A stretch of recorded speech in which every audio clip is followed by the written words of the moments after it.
So let's begin the lecture. We are dealing with the tools and techniques of merchandising, and Tools and still we are discussing about the negotiation. Today we'll discuss about the negotiating payment methods, and one of the components of payment methods is Incoterms or international commercial terms. So before negotiating payment terms, what you have to do, you have to know about the payment methods, which one is better for you. You will choose that payment method in negotiation. That means when you are selling your product, the buyer is going to buy your product. So how you are going to get your payment? You can get your payment in as many as 6 ways. One method is that you are receiving cash in advance. Cash in advance means that you are receiving the value of the products or garments before manufacturing. It is cash in advance. Cash in advance is more risky for the importer, less secure, and this is most secure. Most secure for the exporter. And cash in advance is the least secure for the importer because importer is giving money in advance before receiving the goods. It is known as cash in advance. But when the buyer is interested to make you payment in advance, the buyer will give you or pay you in advance when you have a very good relationship. That means buyer and seller has very good relationship. They believe each other, and the buyer has sufficient amount of money, and buyer is agreed to bear the risk of losing all the money. That is cash in advance. So cash in advance doesn't, you know, happen always. It happens seldomly. So if you have very good relationship and very good trust with the buyer, you have the option to receive cash in advance. But when the buyer has less trust on you, আপনার সাথে সম্পর্ক not very good. The relationship between the importer and exporter is not very good. Importer doesn't believe exporter. Exporter doesn't believe importer. Importer মনে করে যে টাকা যদি দিয়ে দেই তাহলে কি গুড নাও পেতে পারি, একটা অবিশ্বাস। এক্সপোর্টার মনে করে যে আমি যদি প্রোডাক্ট তৈরি করি, তৈরি করার পর যদি বায়ার না নেয় তখন কি হবে, পেমেন্ট তো নাও পেতে পারি। এই যে দুইজনের যে একটা অবিশ্বাস, আনসার্টেনিটি, অনিশ্চয়তা, to remove the trust, to remove the uncertainty about the payment and preparation of the goods. Importer কি করবে, পেমেন্ট করবে, এক্সপোর্টার প্রিপেয়ার গুড তৈরি করবে, making or preparing goods. So when there is a lack of trust, যখন ট্রাস্টের অভাব, when you do not have good relationship, then you agree together, importer and exporter agree together that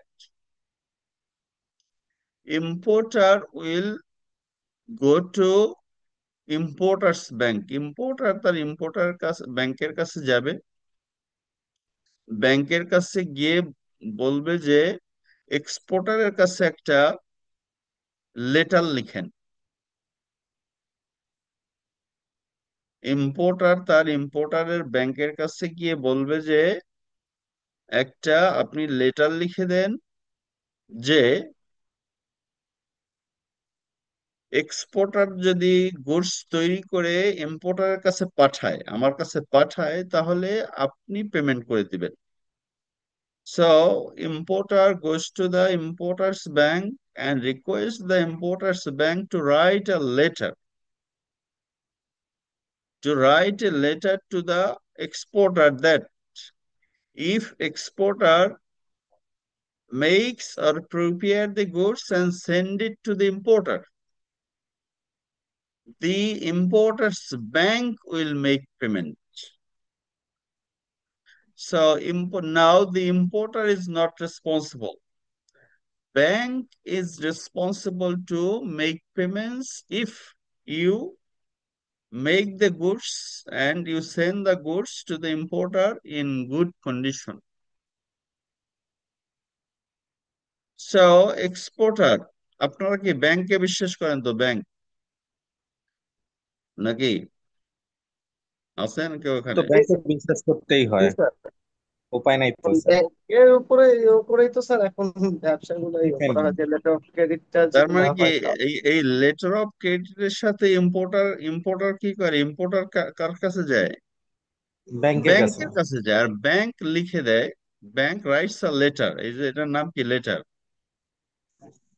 banks write a letter to the exporter through exporters bank, এক্সপোর্টারের ব্যাংকের মাধ্যমে তার কাছে চিঠি লেখে যে আপনি যদি product, if you can manufacture the product in good condition and if importer says that yes, we have received the goods in good condition, then the bank will make payment. কাজেই এখন আর এক্সপোর্টারের উপরে যে একটা মিসট্রাস্ট ছিল, ওই mistrust এখন আপনার নাই। কারণ কি?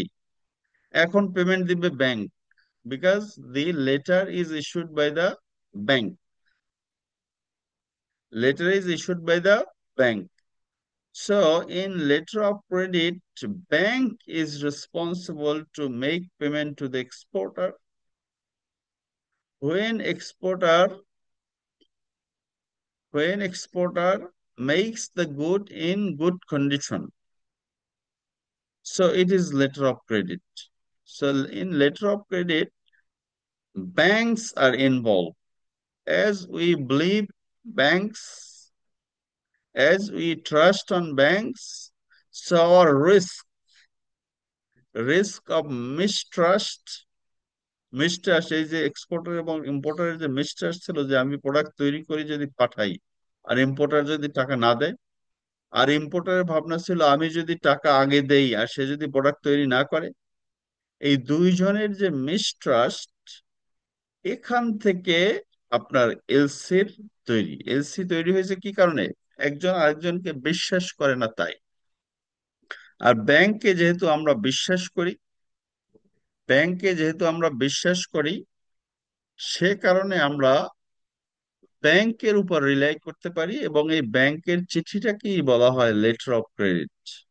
Letter of credit. So letter of credit is one of the payment methods. আপনি cash in advance payment methods পেতে পারেন। আপনি লেটার অফ ক্রেডিটেও আপনি কি একটা পেমেন্ট মেথডস যেটা ইউজ করতে পারেন এক্সপোর্ট ইম্পোর্ট করতে। এরপরে তার এখানে কি দুই পার্টিরই কি রিস্ক কম। তারপরে আপনি আরেকটা you can also have another option. এই যে লেটার অফ ক্রেডিট এবং অ্যাডভান্স পেমেন্ট এই দুটোই আমরা শুনি, তাই না? আমাদের যে মার্চেন্ডাইজিং এই দুটো শব্দই বেশি শোনা যায়, যে এলসি তে সেল করতেছি অর জি স্যার। জি স্যার। ক্যাশ ইন অ্যাডভান্সে সেল করতেছি, তাই না? আরেকটা মেথড আছে যে আপনারা সেটাও অ্যাপ্লাই করতে পারেন, সেটাকে বলা হয় ডকুমেন্টারি কালেকশনস। ডকুমেন্টারি কালেকশনসটা কি? ডকুমেন্টারি কালেকশনস হলো আপনার এবার কি এই যে ব্যাংক, লেটার অফ ক্রেডিট, যে ব্যাংক আপনাকে আন্ডারটেকিং দেয় যে প্রোডাক্ট তৈরি করে যদি আপনি ইম্পোর্টার কাছে পাঠান তাহলে আপনার পেমেন্ট দিব, এই আন্ডারটেকিংটা ব্যাংক দেয় না। তাহলে কি এক্সপোর্টারের কি রিস্ক বেড়ে যায় না? স্যার সবচেয়ে বেশি ঝুঁকি থাকে স্যার। যে রিস্ক থাকে ব্যাংক স্যার। আর রিস্ক থেকে যায়, রিস্ক বেড়ে যায়। তার মানে কি এখন ক্যাশ ইন অ্যাডভান্সের থেকে লেটার অফ ক্রেডিটের রিস্ক আপনার আহ, বেশি। লেটার অফ ক্রেডিট থেকেও বেশি হলো ডকুমেন্টারি কালেকশনস। ডকুমেন্টারি কালেকশনসটা কি? এবার আপনি আপনার ব্যাংকের কাছে যাবেন, ব্যাংকের কাছে গিয়ে বলবেন যে আমি আপনার আপনার আপনার মাধ্যমে প্রোডাক্ট ইম্পোর্টারের কাছে পাঠাতে চাই। এখানে কি ইম্পোর্টার আপনাকে কোনো কি লেটার ইস্যু করেনি, বলেনি যে আপনি প্রোডাক্ট তৈরি করে যদি ইম্পোর্টারের কাছে পাঠান তাহলে আমি টাকা পয়সা দিতে বাধ্য। So no undertaking from the banks, but importer যখন কোনো প্রোডাক্ট কিনবে তখন এক্সপোর্টারের কাছে বলবে যে আপনি ডকুমেন্টস গুলি ব্যাংকের মধ্যে পাঠান। এই এই লেটার অফ ক্রেডিটে যেভাবে যেসব ডকুমেন্টস পাঠান, আপনারা মনে পড়ে কিনা যে লেটার অফ ক্রেডিটের ক্ষেত্রেও কি আপনারা যখন প্রোডাক্ট শিপমেন্ট করেন, শিপমেন্ট করার পরে বিল অফ লেডিংটা কোথা থেকে আসে? শিপিং কোম্পানি থেকে আসে বিল অফ লেডিং। তারপর হচ্ছে কমার্শিয়াল ইনভয়েস, তারপর হচ্ছে প্যাকিং লিস্ট, তারপর হচ্ছে যে বিল অফ এক্সচেঞ্জ, তারপর হচ্ছে যে আপনার all certificates, course certificates, testing certificates. এই ডকুমেন্টস গুলি কিভাবে পাঠান? ব্যাংকের মাধ্যমে পাঠাতে হয় না? জানেন কিনা? স্যার ব্যাংকের মাধ্যমে পাঠাই, আবার আমরা তো কিছু বাই দ্য মেইলেও সরাসরি সাপ্লাইয়ের সাথে, সাপ্লায়ার আমাদেরকে অ্যারেঞ্জ করে দেয়, সরাসরি সাপ্লাইয়ের সাথেই কথা হয়, ওনারা সাপ্লাই, ওনাদেরকে ফরওয়ার্ড করি। আমরা ব্যাংক থেকে নেই, ওনারাও ব্যাংক থেকে নেয়, বাট মাঝে কমিউনিকেশন আমাদের বোথ পার্টি আর কি। এটা একটা আপনার ট্রু কপি বলে, ট্রু কপি পাঠালেন, জি। তাদেরকে জানালেন মেইলের মাধ্যমে যে আপনাদের ডকুমেন্ট সেট কোথায় পাঠানো হয়েছে, ব্যাংকের মাধ্যমে পাঠানো হয়েছে। জি স্যার। কারণ কি বিল অফ লেডিং, অরিজিনাল লেডিং ছাড়া কি সে কি প্রোডাক্ট শিপমেন্ট শিপ থেকে নিতে পারবে? না না স্যার, কখনোই না। বিল অফ নিতে লেডিং পারবে না। লাগবে, কাজেই এনএম এই ডকুমেন্টস যে আগেই এই লাগবে। এই যে bill of lading, all other documents you are sending to the importer, ইম্পোর্টারের কাছে যে পাঠান, এটা পাঠান ব্যাংকের মাধ্যমে। লেটার অফ ক্রেডিটের ক্ষেত্রে আপনি ব্যাংকের মাধ্যমে ডকুমেন্টস তাদের কাছে পাঠানোর পরে ব্যাংক পেমেন্ট করে দেয়। বাট এই ডকুমেন্টারি কালেকশনস এর ডিফারেন্স হলো আপনি ডকুমেন্ট সেট পাঠাবেন, ব্যাংক আপনাকে আর পেমেন্ট দিবে না, because it is not undertaking letter of credit. আপনি ব্যাংকের কাছে বলবেন যে আমার টাকাটা একটু কালেকশন করে দেন। কালেকশনস, এখানে এর নাম কি? কালেকশনস। আপনার ব্যাংকের মাধ্যমে আপনি ডকুমেন্ট সেট পাঠাবেন, ইম্পোর্টার ওই ব্যাংক থেকে ডকুমেন্ট সেট নিয়ে যাবে, নিয়ে যাওয়ার পরে সে প্রোডাক্ট রিলিজ করতে পারবে উইদাউট এনি পেমেন্ট। ব্যাংক কি করতে পারে? ব্যাংক যদি ইম্পোর্টার টাকা জমা দেয় ডকুমেন্টস পাওয়ার পরে, bank can send the money to your bank. Importers bank can send the money to your bank, exporters bank. Bank.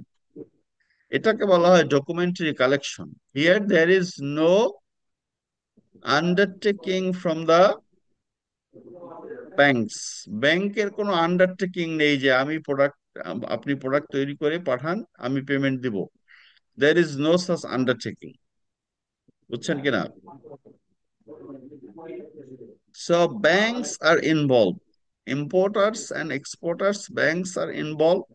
Exporter is sending the required documents, bill of lading, and other related documents to the importer.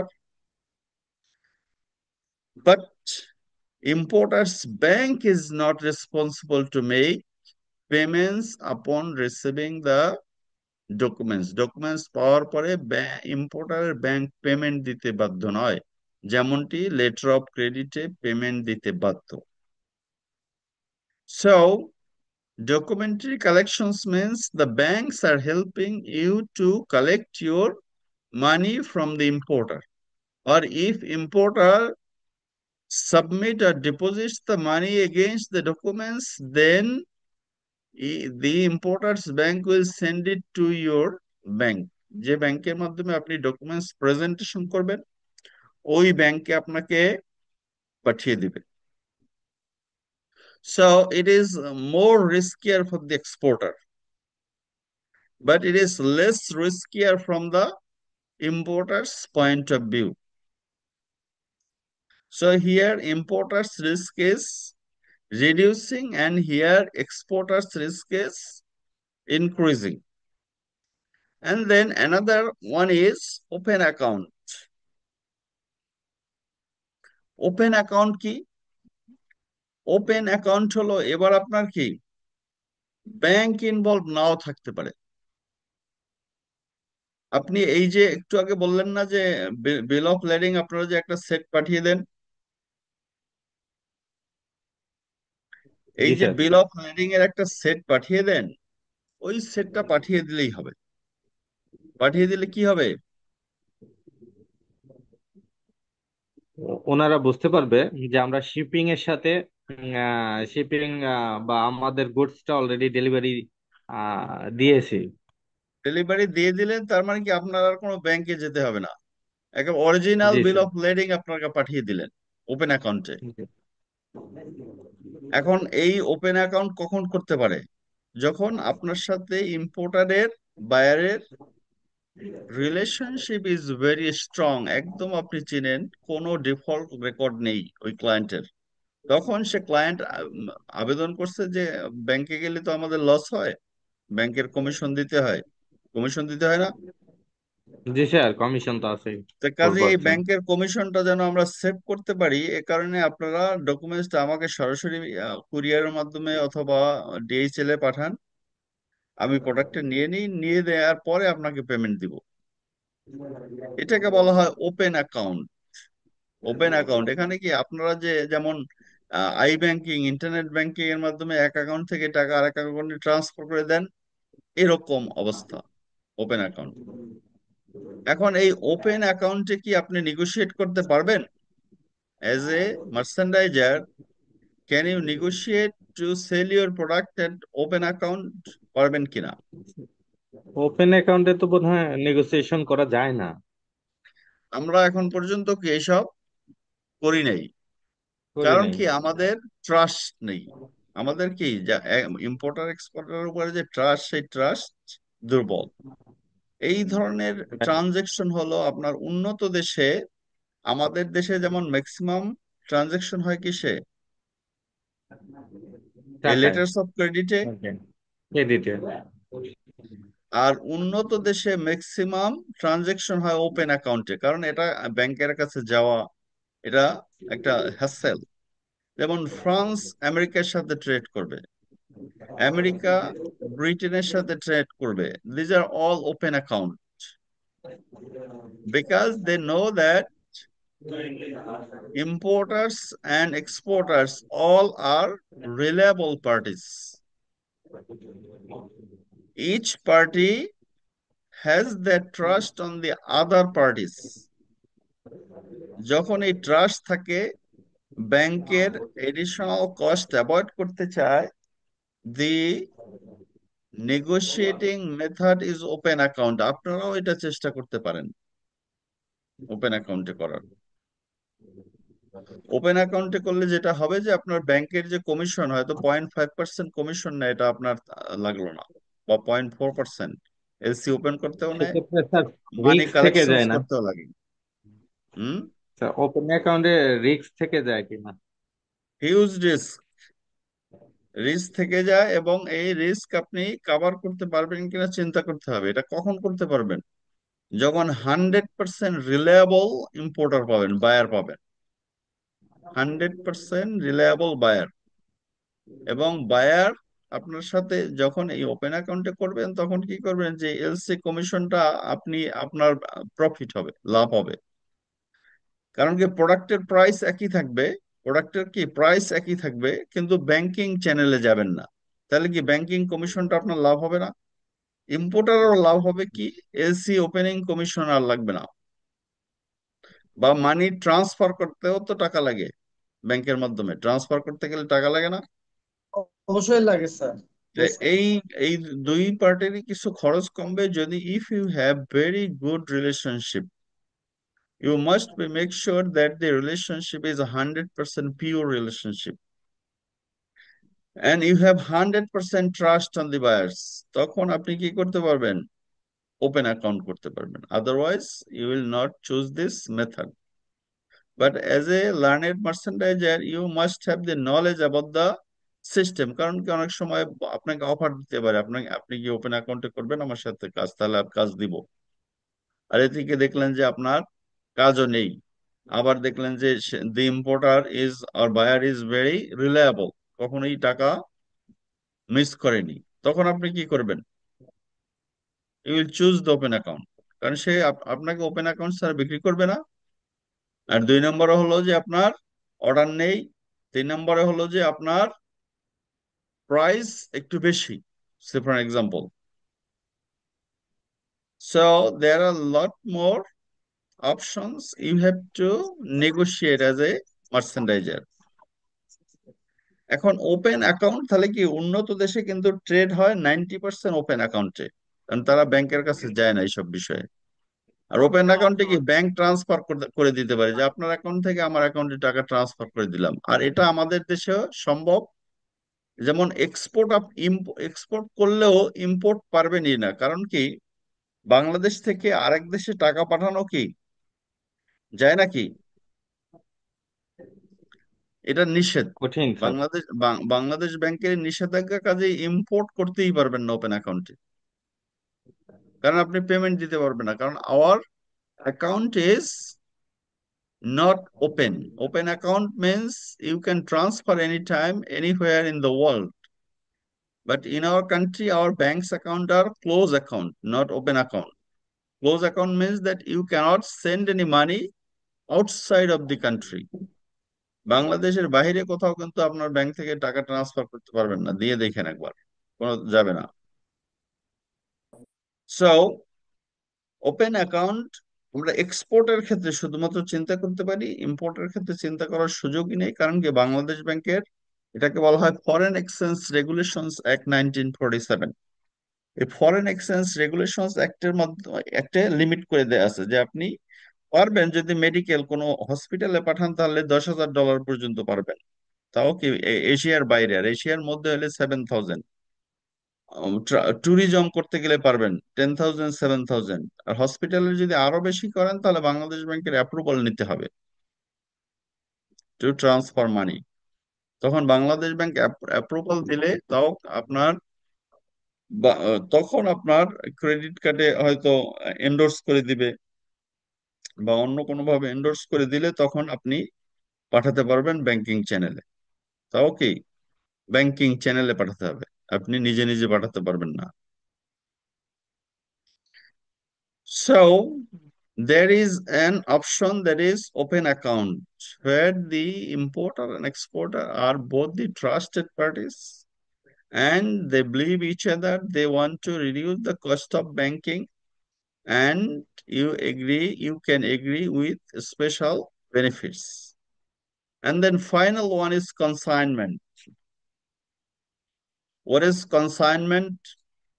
এবার কি open অ্যাকাউন্টে কি আপনি product তৈরি করে importer কাছে পাঠাবেন, তারপর ইম্পোর্টার আপনাকে পেমেন্ট দিবে, এটাকে বলে কি ওপেন অ্যাকাউন্ট। আর কনসাইনমেন্ট হলো আপনি প্রোডাক্ট তৈরি করবেন, এক্সপোর্টার কি করবে, প্রোডাক্ট তৈরি করবে, প্রোডাক্ট তৈরি করার পরে প্রোডাক্ট শিপমেন্ট করবে, শিপমেন্ট করার পরে আপনার ডকুমেন্টস পাঠাবে, ডকুমেন্টস পাঠানোর পরে ইম্পোর্টার পেমেন্ট দিবে না। ইম্পোর্টার কখন পেমেন্ট দিবে, আপনার ডকুমেন্টস সে পাবে, গুডস সে পাবে, গুডস পাওয়ার পরে গুডস সেল করবে, গুডস সেল করলে যখন যতটুকু সেল করবে তখন ততটুকু পেমেন্ট করবে তার কমিশন রেখে। এটাকে বলা হয় কনসাইনমেন্ট। এটা কি বলে, কনসাইনমেন্ট। যে আপনি এক্সপোর্টার কি করবে, প্রোডাক্ট তৈরি করবে, প্রোডাক্ট তৈরি করার পরে ইম্পোর্টার কাছে পাঠাবে, ইম্পোর্টার প্রোডাক্ট রিসিভ করবে, ইম্পোর্টার প্রোডাক্ট রিসিভ করার পরে সে তার আউটলেটে নিবে, আউটলেটে নিয়ে প্রোডাক্ট সেল করবে, সেল করার পরে যখন টাকা পাবে, টাকা পাওয়ার পরে আপনাকে টাকা দিবে। এটাকে বলা হয় কনসাইনমেন্ট। সেখানে রিস্ক কি, এক্সপোর্টার রিস্ক কি, মোস্ট রিস্কি। কারণ সে বলবে যে প্রোডাক্ট সেল করতে পারিনি, তাহলে তো আর পেমেন্টই পাবেন না, পাবেন। এখন এই এই যে কনসাইনমেন্ট, কনসাইনমেন্ট যে হয় না তা না, যেমন বিদেশে তো হয়ই, উন্নত দেশে। বাংলাদেশেও আপনাদের ওই যে বেক্সিমকো আছে না, বেক্সিমকো কে চিনেন তো সবাই। বেক্সিমকো কি করছে, যে আপনার দুইটা কোম্পানি ওপেন করছে, একটা বাংলাদেশে ওপেন করছে নাম বেক্সিমকো, আর একটা ওপেন করছে আপনার ধরেন দুবাইতে। সেটা ওই যে আপনারা জানেন না মনে হয়, যে ওনার ছেলে ছেলে গিয়ে কি ব্যবসা ওপেন করছে কোথায়, দুবাই। দুবাই করলে সেটা তো বাংলাদেশি ব্যবসা না, তাহলে দুবাইয়ের ব্যবসা। এখন দুবাইয়ের ব্যবসা হওয়াতে কি করছে, বাংলাদেশের বেক্সিমকো প্রোডাক্ট তৈরি করছে, প্রোডাক্ট তৈরি করে সেল করছে হচ্ছে ওই দুবাইয়ের আপনার বাংলাদেশের বেক্সিমকোরই মালিকানাধীন বা বেক্সিমকোর ছেলে সায়ান মনে হয় নাম। সায়ানের যে কোম্পানি, যেটা রেজিস্টার্ড কোথায়, দুবাইতে, তার কাছে এক্সপোর্ট করছে, ইম্পোর্ট করছে। তার মানে কি, দুবাইয়ের যে রেজিস্টার্ড কোম্পানি সেটা ইম্পোর্ট করছে বাংলাদেশের এক্সপোর্টারের কাছ থেকে। কিন্তু ইনফ্যাক্ট এক্সপোর্টার আর ইম্পোর্টার কি একই। এটা বাংলাদেশেরটার মালিক হলো আপনার বাবা, আর বিদেশেরটার মালিক হলো ছেলে। তার মানে কি, তারা সেল করছে এই কনসাইনমেন্ট বেসিসে। কনসাইনমেন্ট বেসিসে সেল করছে, এর কারণ হলো টাকা পাচার। কনসাইনমেন্ট বেসিসে সেল করার অর্থ হলো কি, টাকা পাচার করবে। সে প্রোডাক্ট তৈরি করে ওই দুবাইয়ের ওই কোম্পানির কাছে বিক্রি করে দিয়েছে, বিক্রি করার পরে আর ওই প্রোডাক্ট কোনোদিন সেল হয় না, আর কোনোদিন বাংলাদেশে টাকাও আসে নাই। তার মানে কি, সে ওই সেল করলেও রিপোর্ট করছে যে সেল করতে পারি নাই। তাহলে কি হবে, হবে যে সে আর টাকা বাংলাদেশে আর দিলই না, টোটাল টাকাটাই কি পাচার হয়ে গেল। ইট is one type of money laundering. এটা আমাদের বাংলাদেশের মানুষের, যেহেতু আমরা তৃতীয় বিশ্বের মানুষ, তৃতীয় বিশ্বের মানুষের মাথার মধ্যে দুই নম্বরই চিন্তা ভাবনা সবসময় থাকে। ইট is one of the dilution or miss use of consignment. আপনারা লোকাল দোকানগুলিতে গেলেও দেখবেন, যেমন আগোরা, স্বপ্ন বা এইসব দোকানের মধ্যে দেখবেন যে কিছু শেলফ আছে, সেই শেলফের বিভিন্ন কোম্পানি, ইউনিলিভারের একটা শেলফ, ওইখানে ইউনিলিভারের প্রোডাক্ট আছে। এই ইউনিলিভার কিন্তু ক্যাশ ইন অ্যাডভান্স করে নাই সাধারণত। এই নগদে কিনে বিক্রি করতে হয় না সুপার মার্কেট গুলিকে, কিন্তু ক্যাশ ইন অ্যাডভান্স, যেটা local local trade, cash in advance. কিন্তু যেটা করে ইউনিলিভার বা কি বলে আপনার নেভিয়া, এই ধরনের কোম্পানি আছে যারা এই কনসাইনমেন্ট বেসিসে ওই র্যাকের মধ্যে প্রোডাক্ট রাখে। ওই র্যাক থেকে যখন প্রোডাক্ট সেল হবে, সেল হওয়ার পরে ক্যাশ পাবে, ক্যাশ পাওয়ার পরে তারপর ওই নেভি অথবা ইউনিলিভারকে দিবে। তার মানে কি, ইট is one type of consignment, it is also one type of consignment. এটাকে লোকাল, ওই ওদের সাথে আমি কথা বলছি, যে ওরা বলে যে এটাকে আমরা বলি যে র্যাক রেন্টাল। র্যাক রেন্ট করে দেয়, যে ওই র্যাক, র্যাকের ভাড়া ওই কোম্পানি দিবে, যে কারণে টোটাল কনসাইনমেন্টের মধ্যেও পড়ে না। আর consignment it is international business term, it is not local business term. ওই র্যাক রেন্টালের মতোই আমাদের এই কনসাইনমেন্ট, যে প্রোডাক্ট আমি সেলের, বায়ারের কাছে দিয়ে আসবো, বায়ার তারপর সেল করবে, সেল করার পরে আমাকে টাকা দিবে, রিস্ক কনসাইনমেন্ট। তাহলে কি এক্সপোর্টারের রিস্ক আস্তে আস্তে কি বাড়বে, আর ইম্পোর্টারের রিস্ক কি ক্যাশ ইন অ্যাডভান্সের সবচেয়ে বেশি। তারপরে রিস্কি হলো letter of credit, letter of ক্রেডিটের থেকেও রিস্কি হলো কি, রিস্কি কি ডকুমেন্টারি কালেকশন, তার থেকেও রিস্কি হলো ওপেন অ্যাকাউন্ট, তার থেকেও রিস্কি হলো কনসাইনমেন্ট। কারণ কি আপনার টাকা, প্রোডাক্ট একেবারে দিবেন, সে সেল করবে, তারপরে আপনি পেমেন্ট পাবেন। সো ভুল বললাম, least secure, it is most secure, this is least secure. Cash in অ্যাডভান্সের সবচেয়ে বেশি তার কি, ইম্পোর্টার কি রিস্ক আছে নাকি নেই ক্যাশ ইন অ্যাডভান্সে? সবচেয়ে বেশি রিস্ক। আর কনসাইনমেন্টে কি ইম্পোর্টারের কোনো রিস্ক নেই, কোনো রিস্ক নেই এই কারণে যে আপনার, সে প্রোডাক্ট পাবে, বিক্রি করবে, বিক্রি করে টাকা পাবে, সেখান থেকে পেমেন্ট করবে, তাহলে তো কোনো রিস্ক নেই। So it is least risky for the importer, but it is most risky for the exporter, কারণ কি এক্সপোর্টার টাকা আদৌ পাবে কিনা, there is a confusion. So have you got different types of payment methods?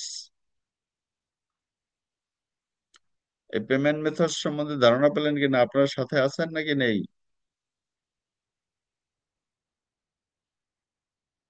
Mister Zubair,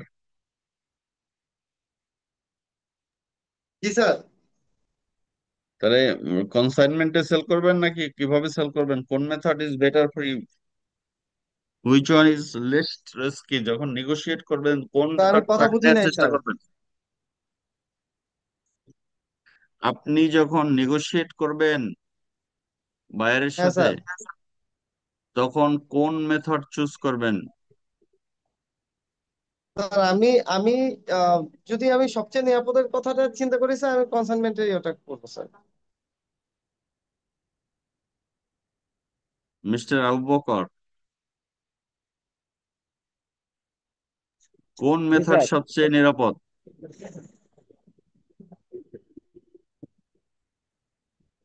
sir, কোন, আপনি যখন বায়ারের সাথে নেগোশিয়েট করবেন প্রোডাক্ট সেলের, কোন মেথড প্রথমে নেয়ার চেষ্টা করবেন? স্যার যখন আমি সেল করব তখন ইন অ্যাডভান্সটা নেওয়ার চেষ্টা করব। আর যখন বাই করবেন? যখন বাই করব তখন স্যার মানে ইয়াতে কি বলে, আমি পেমেন্ট দিব হচ্ছে 90 ডেজ বা আফটার মানে রিসিভিং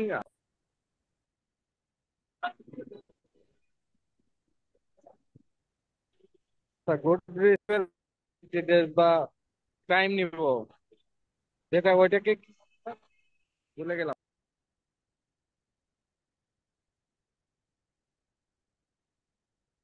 তাহলে মানে আমাদের টার্গেট হলো যে আপনার নেগোসিয়েশনের অপশন আছে, তাই না? কাজেই as a merchandiser, exporters merchandiser, you have to think about first cash in advance. Cash in advance যদি দিতে না চায় তখন letter of credit, letter of credit যদি না দিতে চায় তাহলে ডকুমেন্টারি কালেকশন। তবে ডকুমেন্টারি কালেকশন বাংলাদেশে অত্যন্ত কম হয়, কম হয়। তারপরেও যদি ডকুমেন্টারি কালেকশনের থেকেও আপনার যদি নাও হয়, তখন আপনি চিন্তা করবেন কনসাইনমেন্ট বা open account. But You will try to limit yourself with letter of credit. First, your choice will be cash in advance, তারপর letter of credit, তারপর হলো যে আপনার ডকুমেন্টারি কালেকশনস। এখানে একটা সুবিধা হলো যে আপনি ক্যাশ ইন অ্যাডভান্সে যে যে প্রাইস পাবেন তার থেকে কিন্তু লেটার অফ ক্রেডিটে একটু প্রাইস বেশি প্রোডাক্টের পাবেন। তা আপনি লেটার অফ ক্রেডিট থেকে প্রোডাক্টের প্রাইস বেশি পাবেন হচ্ছে ডকুমেন্টারি কালেকশনে।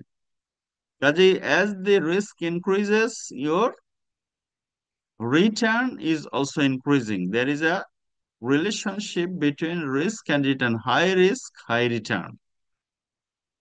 So আপনি যদি দেখেন যে your importer is very reliable and you can hike your price when you are choosing documentary collection, you can choose. তাতে কি আপনার হাই রিস্ক হবে, return is also high. So these are the payment methods. এই payment methods গুলি আপনার যদি জানা থাকে তাহলে this will be helpful for your নেগোসিয়েশনের জন্য আপনাকে আপনার উপকার হবে। এখন এই যে লেটার অফ ক্রেডিট যেটা আমাদের ম্যাক্সিমাম যে ট্রেড হয় সেটার নাম কি? Letter of credit sir. Letter of credit. আর আপনাদের যে একটা ইন্টারভিউ নিতে হবে, এটা আজকে নিলাম না এই কারণে যে আপনারা হয়তো প্রস্তুত না, নেক্সট উইকে ইন্টারভিউটা নিব, ঠিক আছে? স্যার কোন টপিকের উপরে নেবেন স্যার? নেবে ওই ওই কোয়েশ্চেন, ওই আপনার যে মিড টার্মের যে কোয়েশ্চেন আছে ওটার উপরেই, ওকে স্যার। ঠিক আছে? ওইটা তাহলে স্যার সবাই রেডি নেক্সট থাকবে। শুক্রবার নেক্সট ফ্রাইডে। হুম। ইনশাল্লাহ। ইনশাল্লাহ। পরীক্ষা সবাই দিয়েছিলেন তো, তাই না? জি স্যার। এখন আসেন যে how to work with letter of credit. Letter of credit কিভাবে কাজ করে? What is the LC operation system? LC operation system begins with an agreement. Number one, agreement between the exporter and importer. Here is importer, here is importer, and there is exporter. Exporter and importer makes an agreement, যেটাকে আমরা অনেক সময় বলি PI, proforma invoice. After a whole negotiation পরে কি payment confirmation আসে, যে you make an agreement. এই এগ্রিমেন্টকে আমরা সেল কন্ট্রাক্ট বলি, আমরা প্রোফর্মা ইনভয়েস বলি। এই যেটাই আপনি বলেন এই দুইজনের মধ্যে ডিসকাস করার পরে একটা এগ্রিমেন্ট হবে, সেটা সাধারণত ওই পিআই এর মধ্যেই সব কন্ডিশনস লেখা থাকে। What is the price of the product, what is the quantity of the product, what is the standard of packaging, which bank is your bank, what is the importer's bank, what is the exporter's bank। এই documents গুলি কোথায় থাকে? PI এর মধ্যে থাকে। এটাকে আমরা number one step বলি, প্রোফর্মা ইনভয়েস আর agreement between the importer and exporter. এই পিআই পাওয়ার পরে importer goes to the bank and এই পিআই এর মধ্যে কি you agree that you are not going to sell your product on cash on account or any other methods, you agree to sell your product on LC basis। তাহলে কি করতে হবে? Who will open the LC? Importer will open the LC। Importer will go to the bank and the bank is known as issuing bank। যে bank LC open করবে সেটার নাম হলো issuing bank or opening bank। So importer will go to his bank, his bank is issuing bank। এটা আপনারা আপনারা যারা practically কাজ করেন, অভিজ্ঞতা আছে, তারা জানেন এই যে ইস্যুইং ব্যাংক কি আপনার এলসি ওপেন করে দিবে গেলেই দিবে না, আপনাকে আগে লাইন অফ ক্রেডিট অ্যাপ্রুভাল করাতে হয়, ব্যাংকের কাছে আবেদন করতে হয় যে আমি সারা বছরে $1 বিলিয়ন ইম্পোর্ট করব বা $1 বিলিয়ন এক্সপোর্ট করব। এই যে ইম্পোর্টার যেহেতু $1 বিলিয়ন ইম্পোর্ট করবেন, এলসি ওপেন করবেন, এই $1 বিলিয়ন এলসি ওপেন করলে সে এলসি ওপেনিং ফি কত, আপনার এলসি কমিশন কত, ইন্স্যুরেন্স ইন্স্যুরেন্স কাভারেজ কিভাবে কে দিবে। এই যে ইম্পোর্টার তখন ব্যাংকের কাছে যায়, ব্যাংকের সাথে সব ব্যাংকের কাছে সে যায় না, সে ওই ব্যাংকের কাছে যায় যে ব্যাংকের সাথে তার লাইন অফ ক্রেডিট অ্যাপ্রুভাল করা আছে। কাজে এটা গেলেই কিন্তু আপনি কোনো একটা ব্যাংকে গেলেই কি আপনাকে এলসি ওপেন করে দিবে না। So there is a huge calculations. এই ক্যালকুলেশনস করার পরে ইভেন এই সব ক্যালকুলেশনস, এই loan approval, line of credit approval নিতে আপনার দেখা গেল যে সব সম্পত্তি, ব্যক্তিগত এবং কোম্পানির যত অ্যাসেট আছে সব ব্যাংকের নামে লিখে দিতে হয়, তারপর আপনার নামে একটা এলসি ওপেন করে। So first agreement between the parties then applies to the issuing bank. Issuing bank তখন কি করে, একটা লেটার পাঠায়। কার কাছে পাঠায়? পাঠায় হলো আপনার অ্যাডভাইজিং ব্যাংকের কাছে। Advising bank is the exporters bank. Advising ব্যাংকটা কার ব্যাংক? Exporter bank. এখন এই কোন ব্যাংকে পাঠাবে? This is written there in the agreement. এখানে যে একটা এগ্রিমেন্ট হয়, এগ্রিমেন্টে পিআই এর মধ্যে লেখা থাকে যে ইস্যুইং ব্যাংক কোন ব্যাংকের কাছে পাঠাবে। This is known as advising bank. এখন আপনার এমন হতে পারে যে ইস্যুইং ব্যাংক হলো এইচএসবিসি হংকং আর এইচএসবিসি লন্ডন। এখন এইচএসবিসি লন্ডন বাংলাদেশের, আপনার অ্যাকাউন্ট হলো, এক্সপোর্টারের অ্যাকাউন্ট হলো ইসলামী ব্যাংকে। ইসলামী ব্যাংকের কাছে সে নাও পাঠাতে পারে। এইচএসবিসি যেহেতু বাংলাদেশের এইচএসবিসি কে চিনে, তাহলে প্রথমে বাংলাদেশের এইচএসবিসির কাছে পাঠাবে। তখন বাংলাদেশের এইচএসবিসি হবে অ্যাডভাইজিং ব্যাংক। এই অ্যাডভাইজিং ব্যাংক তখন এক্সপোর্টারকে ইনফর্ম করবে। সেটা হতে পারে যে সরাসরি, অথবা কি করতে পারে, সে ওখানে লেখা থাকে যে এক্সপোর্টার্স ব্যাংক। তখন এইচএসবিসি ঢাকা তখন ইসলামী ব্যাংক গাজীপুর শাখায় পাঠাবে। এক্সপোর্টার্স ব্যাংক এবং অ্যাডভাইজিং ব্যাংক ডিফারেন্ট হতে পারে। ডিফারেন্ট হলে কি করবে, যে আপনার পাঠিয়ে দিবে আপনার ব্যাংকে, অ্যাডভাইস করে দিবে।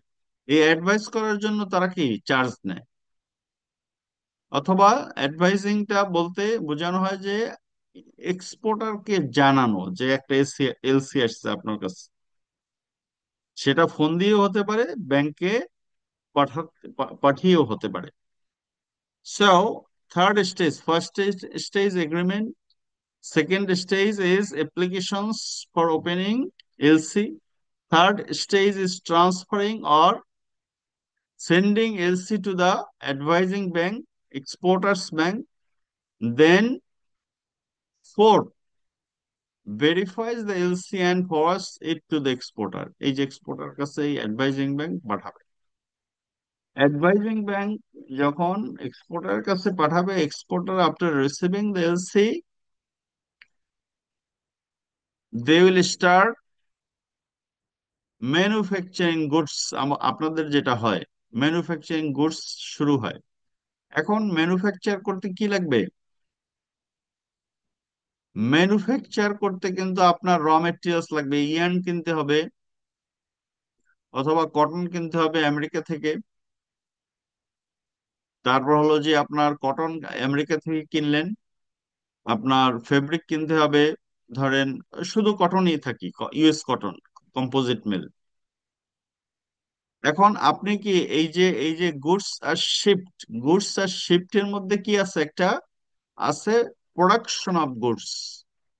এই প্রোডাকশন করতে গিয়ে আবার কি নতুন করে আবার ইম্পোর্ট করতে হবে কটন।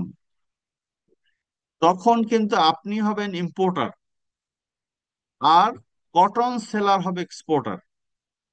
তখন আবার নতুন করে পিআই করতে হবে, কটন কেনার জন্য পিআই। আবার আপনি এবার ব্যাংকে যাবেন, ব্যাংকে গিয়ে কটন ইম্পোর্টারের কাছে, কটন এক্সপোর্টারের কাছে এলসি পাঠাবেন। এলসি পাঠানোর পরে কটন এক্সপোর্টার প্রোডাক্ট তৈরি করে আপনাকে পাঠাবে। কাজেই there is hidden hidden LC process also. এখানে শুধুমাত্র এক্সপোর্টারের কাছে যাওয়ার পরে শিফট গুডস, এর সাথে কি আপনার আরো ইম্পোর্ট জড়িত, প্রসেস একই, যেটাকে আমরা বলি ব্যাক টু ব্যাক এলসি। কারণ কি, এই একটা এলসি পাওয়ার পরে আপনি এটাকে সিকিউরিটি করে এটাকে আপনি ব্যাংকে জমা রেখে আরেকটা কটন ইম্পোর্টের এলসি ওপেন করেন, যেটাকে এ কারণে বলা হয় back to back LC. Back to back LC বলতে কোনো এলসি নেই। আমরা যে এলসির ডেফিনেশন দেই সেখানে ব্যাক টু ব্যাক এলসি বলতে কিছু নেই। দিস ইজ অলসো এলসি, এটাও একটা এলসি। এলসি কেন, দেখেন, আপনি কিন্তু এবার ইম্পোর্টার হয়ে গেলেন, এক্সপোর্টারের সাথে কি করতেছেন, এগ্রি করতেছেন। তারপর আপনি ব্যাংকে যাচ্ছেন, আপনি ব্যাংকে গিয়ে আপনার অ্যাডভাইজিং করতেছে, তারপর আপনার কাছে importer, you become the importer. কাজে আপনার কাছে গুডস আসবে, গুডস আসার পরে তারপর আপনি প্রোডাক্ট তৈরি করবেন, তারপর আপনি গুডস আর শিপ। তাহলে বিষয়টা হলো যে আপনাকে এলসিও কিন্তু ওপেনও করতে হবে। শুধুমাত্র যে এলসি রিসিভ করবেন তা না, you have to open LC also. That is known as the back-to-back LC. Back-to-back LC, in fact, is not a separate LC.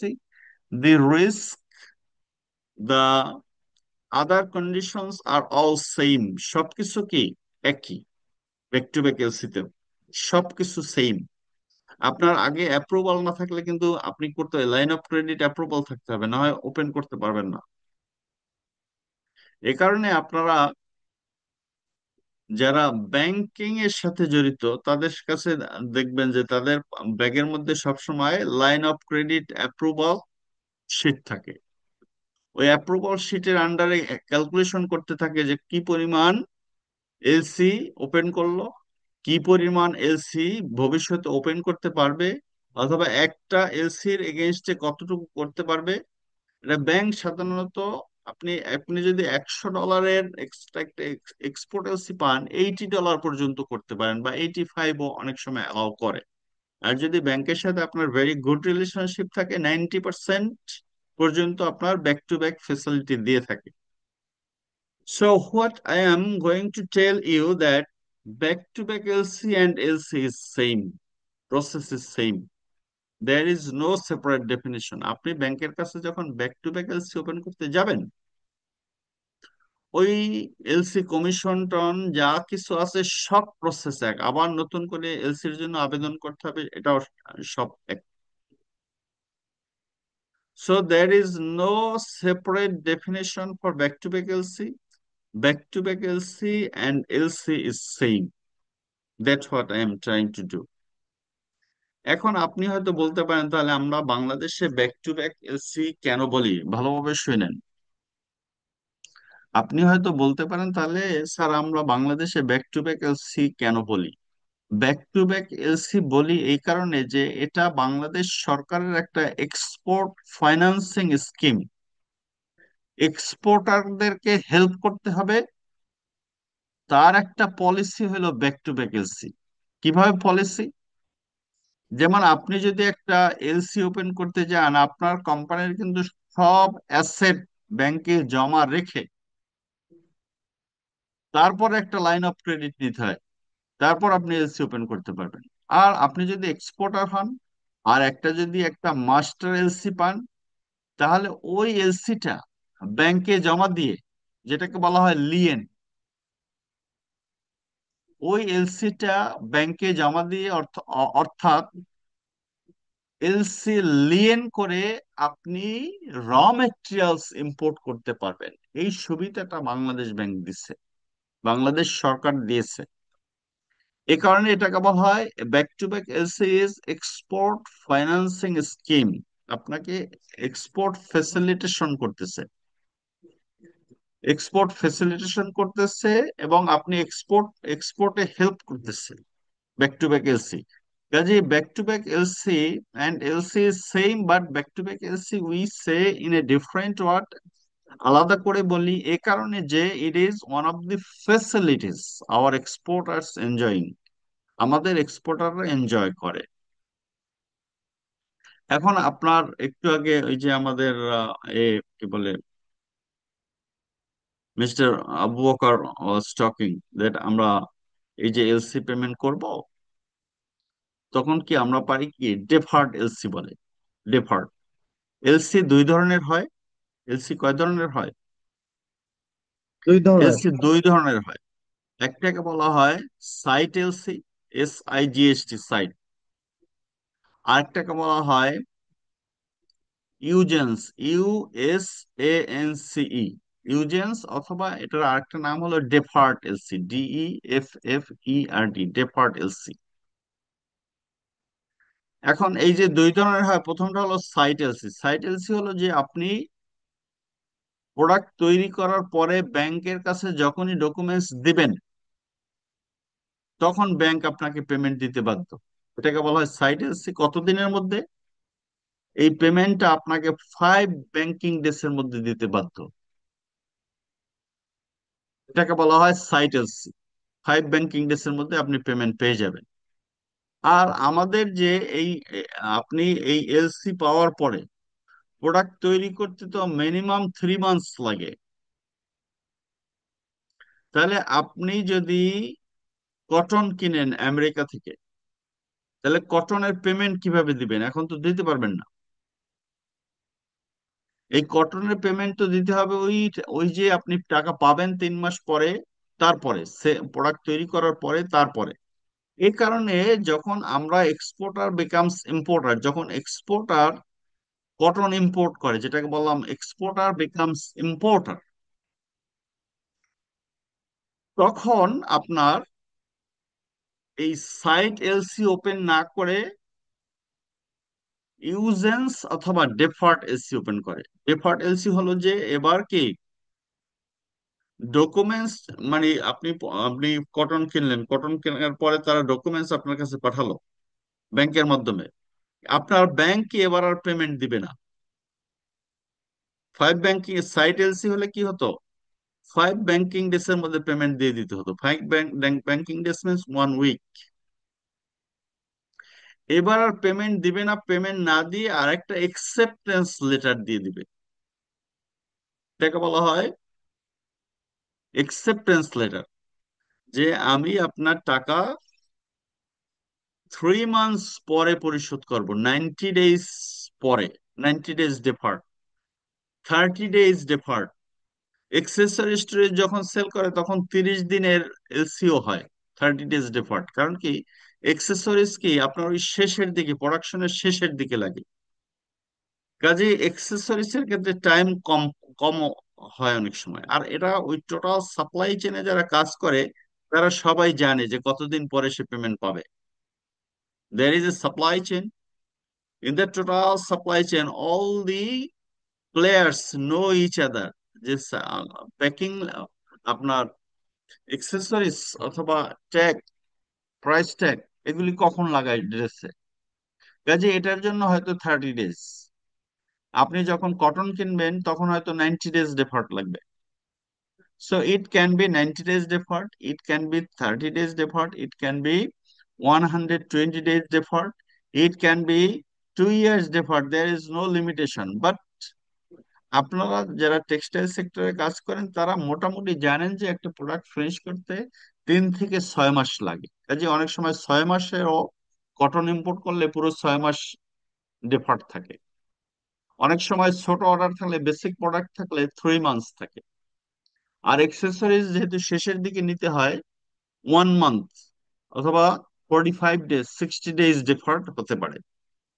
কাজে আমরা সাধারণত 90 ডেজ, 120 ডেজ, 30 ডেজ এই ধরনের ডেফার্ডের শব্দ শুনি, বাট ডেফার্ড যে কোনো পিরিয়ডে হতে পারে, কোনো সমস্যা নেই।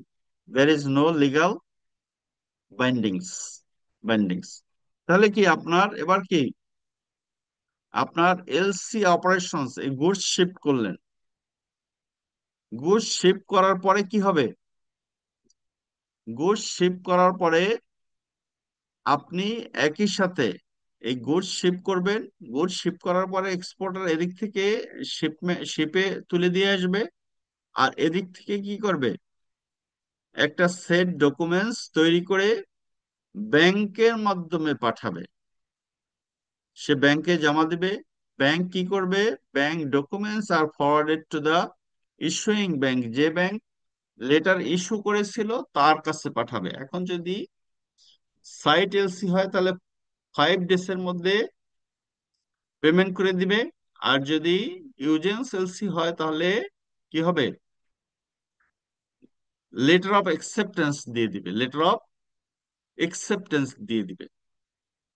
So it is the steps of opening and closing letter of credit. So agreement, then applications to the issuing bank, then issuing bank will send the letter of credit to the advising bank. Advising bank will verify the LC and forward it to the exporter.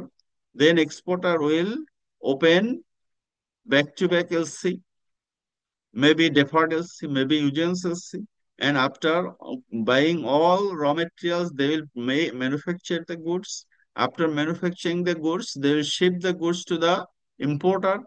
Along with shipment, যখন shipment করবে তখন সে commercial division, আপনাদের প্রত্যেক company আছে, commercial division কি করে? একটা set of documents তৈরি করে। সেই ডকুমেন্টস এর মধ্যে 1 নম্বর হলো বিল অফ লেডিং, যেটা নিয়ে আসে সে শিপারের কাছ থেকে। তারপর হলো যে আপনার বিল অফ লেডিং পাওয়ার পরে বিল অফ কমার্শিয়াল ইনভয়েস তৈরি করে। কমার্শিয়াল ইনভয়েস তৈরি করে, প্যাকিং লিস্ট তৈরি করে, সব সার্টিফিকেট নেয়, জিএসপি সার্টিফিকেট যদি থাকে নেয়। তারপরে সে ইস্যুইং ব্যাংকের কাছে যায়। ব্যাংক তখন সেটাকে ইস্যুইং ব্যাংকের কাছে পাঠিয়ে দেয়। ইস্যুইং ব্যাংক তখন পাঠিয়ে দেয় ইম্পোর্টারের কাছে, অথবা verifies and send it to importer. After receiving the documents from the importer, importer can release the goods from the ship or airport or land port. যেখানে দরকার সেখান থেকে সে, যেখানে প্রোডাক্ট যাবে সেখান থেকে সে এটাকে নিয়ে আসবে। This is ultimately the steps of LC operations. LC operations আর ব্যাক টু ব্যাক এলসি আর মাস্টার এলসি বলে কোনো কথা নেই। এগুলো আমরা আমাদের সরকার যেহেতু একটা সুযোগ দিয়েছে, সেই সুযোগের মধ্যে বলছে যে বিদেশ থেকে যে এলসিটা পাবে সেটাই মাস্টার এলসি।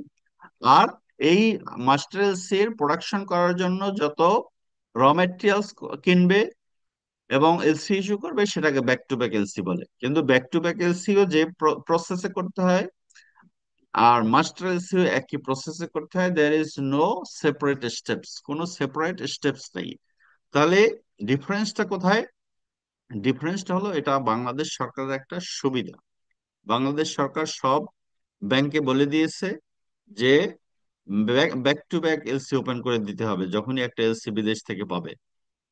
কারণ না হয় সে এক্সপোর্ট করতে পারবে না। এক্সপোর্ট ফাইন্যান্সিং স্কিম বলে এটাকে, export financing scheme or export facilitation by the government.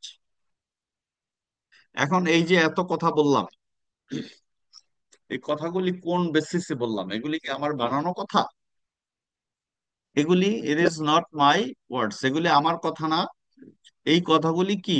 এই কথাগুলি ব্যাখ্যা দেয়া আছে ইউসিপি তে, UCP 600, uniform customs and practices for documentary credit. এটাকে বলা হয় the uniform customs and practices for documentary credit, অথবা বলে UCP, uniform customs and practices for DC, documentary credit. এখন আমরা এতক্ষণ যেটা বললাম এলসি, এই যে বলছি না তখন এলসি এলসি,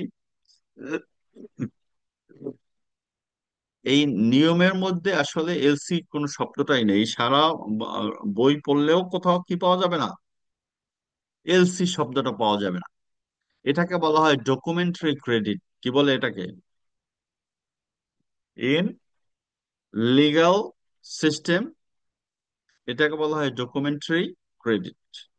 এবং uniform customs and practices, uniform customs and practices বলতে বোঝানো হয় যে আপনার সারা বিশ্বে যত এলসি নিয়ে যত নিয়ম কানুন আছে সেগুলি এখানে সামারাইজ করছে, এবং সামারাইজ করছে কারা? আইসিসি। আইসিসি বলতে international chamber of commerce, international chamber of commerce. কাজে আপনি you must follow the ICC publication 600। এই 600 বলতে আইসিসি পাবলিকেশন নাম্বার 600। এটাকে আপনাকে কেন ফলো করতে হবে? ফলো করতে হবে, সে ফর এক্সাম্পল আপনি প্রোডাক্ট শিপ করে দিলেন, তারপর ইস্যুইং ব্যাংক আপনার পেমেন্ট দিয়ে দিবে, এটাই কত কথা, তাই না? এই ডকুমেন্টস আপনি সেন্ড করলে কি পেমেন্ট দিয়ে দিবে, পেমেন্ট দিল না কোনো কারণে, আপনি আর এক্সপোর্টারকে ইম্পোর্টারকে ট্রেসই করতে পারেন না। তখন বিচার চাবেন কার কাছে? একটা পার্টি তো থাকতে হবে যে আপনার এই ফ্রড ফরজারি হলে বিচার করা। এই ট্রেড রিলেটেড ফ্রড ফরজারির বিচার করে হচ্ছে ইন্টারন্যাশনাল চেম্বার অফ কমার্স। এটা ইন্টারন্যাশনাল ক্রিকেট কাউন্সিল না, অথবা ইন্টারন্যাশনাল ক্রিকেট কোর্ট না, আপনাকে দিতে হবে ইন্টারন্যাশনাল চেম্বার অফ কমার্সে। অন্য কেউ বিচার করতে পারবে না এলসির সাথে জড়িত ইন্টারন্যাশনাল ট্রেডের সাথে যত ফ্রড ফরজারি জড়িত আছে সেগুলি কোথায় কমপ্লেন করতে হবে? আইসিসি তে। কারণ কি, আপনি এই যে এলসি ওপেন করেন এখানে লেখা থাকে এস পার আইসি ইউসিপি 600। আপনি একটা যে কোনো একটা এলসি এলসি ওপেন করবেন, এলসি খুলে দেখবেন যে ওর মধ্যে লেখা কি লেখা আছে, এস পার ইউসিপি 600। এই 600 অনুযায়ী সবকিছু হবে। কাজে এই 600 এর মধ্যে যত রুল আছে, যত পানিশমেন্ট দরকার, সেই পানিশমেন্ট গুলি আপনি আইসিসি দিতে পারবে। এখন বলতে পারেন যে তাহলে পানিশমেন্ট কি পানিশমেন্ট দিতে পারবে ব্যাংক? তো বাংলাদেশের ব্যাংক আর বিদেশি ব্যাংক, বাংলাদেশের ব্যাংক কি করতে পারবে? পানিশমেন্ট আছে, পানিশমেন্ট যেমন রাশিয়া এবং ইউক্রেন যখন যুদ্ধ বাজছে তখন বাইডেন কি করছে? বাইডেন বলছে যে রাশিয়াকে সুইফট নেটওয়ার্ক থেকে বাদ দিয়ে দাও। রাশিয়া সুইফট নেটওয়ার্ক থেকে বাদ দেওয়ার পরে কি সমস্যা হয়েছে? কোনো ইন্টারন্যাশনাল ট্রানজাকশন করতে পারে না ব্যাংকিং এর মাধ্যমে। কারণ কি, ব্যাংকিং এর যত ট্রানজাকশন, ফাইন্যান্সিয়াল ট্রানজাকশন হয় সুইফট নেটওয়ার্কে। তার মানে কি, আপনাকে আইসিসির ক্ষমতা আছে তাকে সুইফট নেটওয়ার্ক থেকে বাদ দিয়ে দেয়। আইসিসি বলতে পারে যে because of the bank, because of the fraud, the bank is remove from the swift network, এক নাম্বার। দুই নম্বর হতে পারে সব ব্যাংকে চিঠি দিয়ে বলে দিবে যে this bank is a fraud bank, তার সাথে কোনো ট্রানজাকশন করবেন না। তখন আইসিসি যখন বলবে যে ওই ব্যাংকের সাথে ট্রানজাকশন করবেন না, ওই ব্যাংকের সাথে আর কেউ ট্রানজাকশন করবে না। কাজেই এই ধরনের কি আপনার জাজমেন্ট দেওয়ার অধিকার আইসিসি আছে, আইসিসি আছে। কাজেই আপনি যদি পেমেন্ট না পান আর যদি ইউসিপি ফলো না করেন তাহলে কোথাও যেতে পারবেন না। আর ইউসিপি যদি ফলো করেন তাহলে কোনো ফ্রড ফরজারির জন্য বিভিন্ন সময়ে, ফ্রড ফরজারি না শুধু, যেমন আপনি এখন প্রোডাক্ট সেল করছেন ইরানে, কিন্তু এখন যুদ্ধের কারণে ইরানে আপনি প্রোডাক্ট পাঠাতে পারেন না, তাহলে কি আপনি কি পেমেন্ট পাবেন নাকি পাবেন না? কোয়েশ্চেন কিন্তু থাকে। আপনি কি, আপনি ধরেন ইরানে প্রোডাক্ট সেল করছেন, দুবাই গিয়ে বন্ধ হয়ে গেছে, দুবাই গিয়ে শুনলো যে এখন কি চলতেছে, যুদ্ধ চলতেছে, তাহলে আপনি যে প্রোডাক্ট দুবাই পর্যন্ত পাঠালেন তাহলে এর পেমেন্ট কি পাবেন কি পাবেন? এর কথা হলো পেমেন্ট পাবেন যুদ্ধকালীন না, যুদ্ধ শেষ হওয়ার পরে রিজনেবল টাইমের মধ্যে প্রোডাক্টের প্রাইস তাকে দিতে হবে। কাজে যুদ্ধ পিরিয়ডে আপনি দাবিও করতে পারবেন না, কোনো কমপ্লেইনও করতে পারবেন না। এই ধরনের যদি হয়, যদি আপনার জাহাজ ডুবে যায় তাহলে কে দায় নিবে? তা এই ধরনের ডিফারেন্ট ফ্যাক্টরস আছে যেগুলি এই ইউসিপি 600-এ ব্যাখ্যা দেয়া আছে। সারা বিশ্বের এই কাস্টমস এন্ড প্র্যাকটিস গুলো এখানে তুলে ধরা আছে। এবং এই বাংলাদেশে এর পার্টি আছে, বাংলাদেশে ICC, Bangladesh is also ICC member country, আমরাও এর মেম্বার। আর বাংলাদেশে একজন প্রফেসর আছে যে আপনার এই আইসিসি যখন লিখে লিখে সেই কমিটির মেম্বার, সেটা হচ্ছে আপনার, জানেন কিনা যে একটা বিআইবিএম আছে মিরপুরের এখানে, ওইখানে একজন প্রফেসর আছে Ahsan Habib. He is very expert in document UCP, কারণ সে এই কমিটির মেম্বার। সো আপনাকে ইউসিপি হলো Bible, Bible of letter of credit. আর ইউসিপিতে লেটার অফ ক্রেডিট শব্দটা ইউজ করে না, ইউজ করেছে হচ্ছে ডকুমেন্টারি ক্রেডিট। কারণ ওই যে আপনি ডকুমেন্টস পাঠাবেন, তারপর পেমেন্ট পাবেন, একালে the word is known as documentary credit. So the uniform customs and practices for documentary credit 2007 revision or ICC publication number 600 UCP are rules that apply to any documentary credit। তাহলে documentary credit means letter of credit, এবং এখানে এই বইয়ে সব সব সব জায়গায় লিখছে credit, credit means documentary credit, including to the extent to which they may be applicable and stand by letter of credit। সব জায়গায় applicable হবে when the text of the, sorry, when the text of the credit expressly indicate that it is subject to these rules। এই, তার মানে কি আপনার ওই ওই লেটার অফ ক্রেডিটের মধ্যে লিখে দিতে হবে as per the ইউসিপি 600। এই যে এখানে বলছে টেক্সট অফ দি ক্রেডিট, আপনার ওই লেটার অফ ক্রেডিটের মধ্যে এক্সপ্রেসলি ইন্ডিকেট করে দিতে হবে it is subject to this rules, এই রুলস এর অধীনে। There are binding to all parties thereto unless expressly modified or excluded by the credit। সব পার্টি তখন বাইন্ডিংস এর মধ্যে চলে আসবে এটাকে। So it is the applications of UCP. এবার ডেফিনেশন আসেন। ডেফিনেশন কি, যেমন অ্যাডভাইজিং ব্যাংক, অ্যাডভাইজিং ব্যাংক মানে কি? Advising bank means the bank that advises the credit at the request of the issuing bank। ওই যে বললাম, issuing bank letter of credit পাঠাবে কার কাছে? অ্যাডভাইজিং ব্যাংকের কাছে। অ্যাডভাইজিং ব্যাংক তখন এই এই জিনিসটাকে verifies the LC and forwards it to the exporter, verify করবে এবং এক্সপোর্টারকে পাঠাবে, এটাকে বলা হয় advising bank. Advising bank means the bank that advises the credit at the request of the issuing bank। Issuing bank এর রিকোয়েস্টে অ্যাডভাইস করে। আর applicant means importer, means the party on which request the credit is issued। যার যে যে যে যে যার যে আপনার এলসিটা ইস্যু করবে। এখন বলেন তো যে এলসি কে ইস্যু করে, ইম্পোর্টার নাকি এক্সপোর্টার? এলসি কে ইস্যু করে? Importer sir. Good. So applicant হলে কে? অ্যাপ্লিক্যান্ট কে? Sir importer. Importer is the applicant. Good. আর অ্যাডভাইজিং ব্যাংক কি এক্সপোর্টারের ব্যাংক নাকি ইম্পোর্টারের ব্যাংক?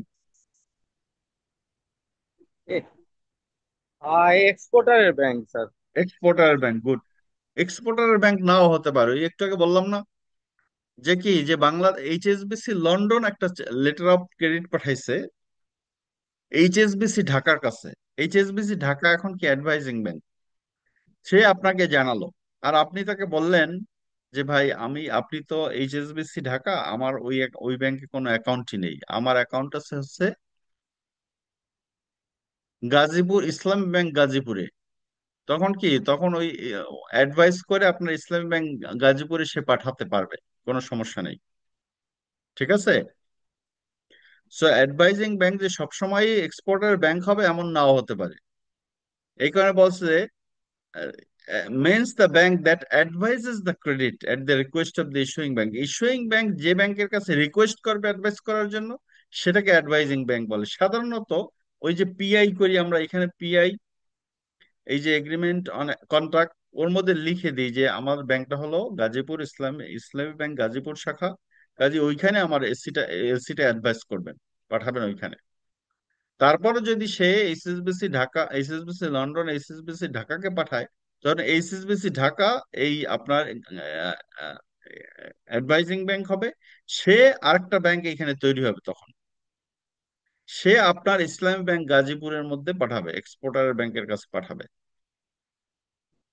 এটা সম্ভব। ঠিক আছে। তারপর আরো এখানে লেখা আছে যে কনফার্মিং ব্যাংক লেখা আছে না?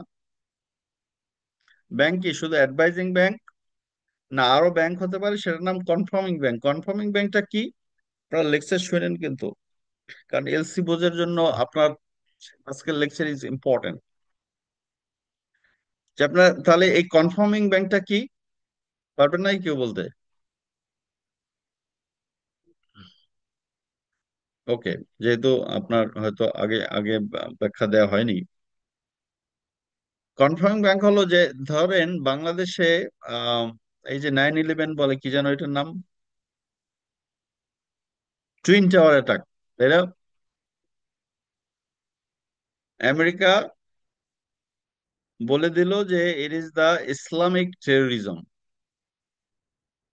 ইসলামিক টেরোরিজম এই যে আপনার 9/11-এর পরে, 9/11-এর পরে যে প্রবলেমটা তৈরি হয়েছে সেটা হলো যে আপনার বাংলাদেশ যেহেতু ইসলামিক মুসলিম কান্ট্রি, আর অ্যাটাকটা করছে ইসলামিক টেরোরিজম নাম দিছে। বাংলাদেশের আপনি ধরেন কটন কিনবেন আমেরিকা থেকে, তাহলে আপনার ব্যাংক হলো ইসলামী ব্যাংক গাজীপুর। তা আপনি কটন কিনবেন, আপনার ব্যাংকের মাধ্যমে এলসি ওপেন করবেন না, ইস্যুইং ব্যাংক কি আপনার ইসলামী ব্যাংক গাজীপুর হবে? এখন ইস্যুইং ব্যাংক ইসলামী ব্যাংক গাজীপুরে যাওয়ার পরে আপনি বলেন যে একটা এলসি পাঠান এইচএসবিসি নিউ ইয়র্কের কাছে। এইচএসবিসি নিউ ইয়র্ক হলো কটন এক্সপোর্টারের ব্যাংক। এখন এইচএসবিসি নিউ ইয়র্ক বলে দিচ্ছে বাংলাদেশের যত ইসলামী ব্যাংক আছে কোন ইসলামী ব্যাংকের এলসি তারা নেবে না।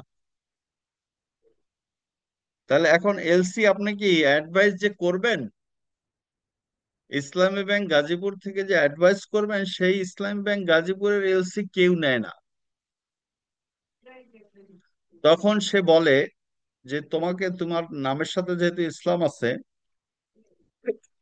এবং আন্তর্জাতিক সিস্টেমে এখন ইসলাম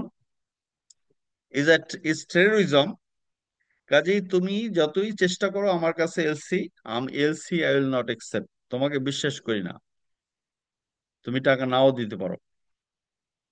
তাহলে অপশনস কি আছে? অপশনস হলো যে তুমি এইচএসবিসি ঢাকা আছে তার কাছে চিঠিটা পাঠাও, লেটার অফ ক্রেডিটটা তাকে পাঠাও, তাকে বলো যে কনফার্ম করে দিতে যে হ্যাঁ ইসলামী ব্যাংক গাজীপুর শাখা তোমার পেমেন্ট দিবে। কারণ কি ইসলাম ব্যাংক বাংলাদেশের যারা এইচএসবিসি তে কাজ করে তারা কি বাংলাদেশি লোক না? তারা জানে যে ইসলাম ব্যাংক আসলে টেরোরিজমের সাথে জড়িত না, বা যদি না জানে যে টেরোরিজমের সাথে জড়িত তাহলে কনফার্মেশন দিবে না। আর যদি জানে যে না এরা ইসলামিক টেরোরিজমের সাথে জড়িত না, তখন কি করে এইচএসবিসি ঢাকা একটা কনফার্মেশন দিয়ে দেয় যে yes, the letter of credit issued by Islamic Bank Gazipur is authentic and the payment will be made by them. And if they fails, যদি তারা না দেয় তাহলে আমি কনফার্মিং ব্যাংক হিসেবে এইচএসবিসি ঢাকা, এইচএসবিসি নিউ ইয়র্ককে পেমেন্ট করব। তার মানে কি একটা third bank in between advising bank and issuing bank comes, it is known as the confirming bank. তার মানে কি আপনি যে ব্যাংকের মাধ্যমে লেটার অফ ইস্যু করবেন সেটা যদি ট্রাস্টেড না হয় ওয়ার্ল্ড ওয়াইড, কিন্তু আপনার লাইন অফ ক্রেডিট করা আছে ইসলামী ব্যাংক গাজীপুরের কাছে, অন্য কেউ আপনার জন্য এলসি ওপেন করবে না, তখন কি করবেন? তখন হলো যে কনফার্মিং ব্যাংক, তখন এইচএসবিসি নিউ ইয়র্কের কাছে জানতে যাবেন যে বাংলাদেশের কোন ব্যাংক আপনার ট্রাস্ট হয়, সেই ব্যাংকের মাধ্যমে আমি কনফার্ম করাই দিচ্ছি এলসি, এটাকে বলা হয় কনফার্মিং ব্যাংক। সো যে ব্যাংক কনফার্ম করবে যে টাকা ও যদি না দেয় আমি দিব, সেটাকে বলা হয় কনফার্মিং ব্যাংক।